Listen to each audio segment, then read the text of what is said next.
30-এর পরে সন্তান নয়, আগে হলে ভালো হয়। ঠিক এরকম মনোভাবই যেন প্রচলিত প্রায় প্রতিটি সমাজে।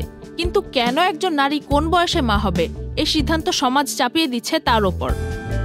অথবা এই সিদ্ধান্ত কি আসলেই সমাজ নিচ্ছে, নাকি নিচ্ছে নারীর শারীরিক গড়ন ও প্রকৃতি?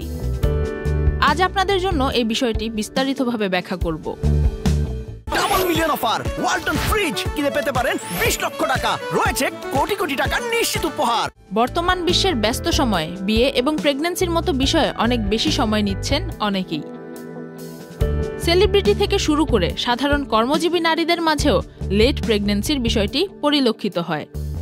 একজন নারীর মা হওয়ার সক্ষমতা বয়স ও শারীরিক সুস্থতার উপর নির্ভর করে। নারীর দেহে ডিম্বাণু বা ওভামের সংখ্যা কমতে থাকে বয়স বাড়ার সঙ্গে সঙ্গে। কিশোরী বয়সে বা বয়সন্ধির শুরুর সময় একজন কিশোরীর দেহে 3 থেকে 5 লক্ষ ডিম্বাণু থাকতে পারে। অন্যদিকে একজন নারীর বয়স যখন 37 বছর, সংখ্যাটা কমে তখন 25,000-এ এসে দাঁড়ায়।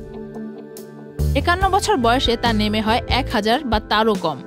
তাই সহজভাবেই বলা যায়, বয়স বাড়ার সঙ্গে সঙ্গে প্রাকৃতিক উপায়ে মা হওয়ার সম্ভাবনা কমতে থাকে। 35 বছরের পর মা হতে গেলে ঝুঁকি দেখা যায়।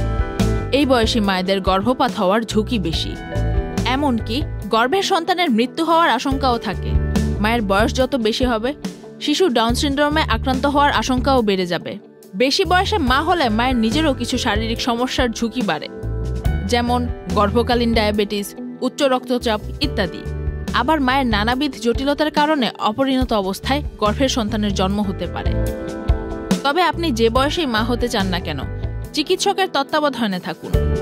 যদিও 35 বছরের পর গর্ভধারণে নানা ঝুঁকি ও চ্যালেঞ্জ বিবেচনায় নিতে হয়, তবে সঠিক যত্ন ও ব্যবস্থাপনায় 35 বছরের বেশি বয়সী অনেক নারী সুস্থ শিশুর জন্ম দেন। Faria Ahmed, Channel I.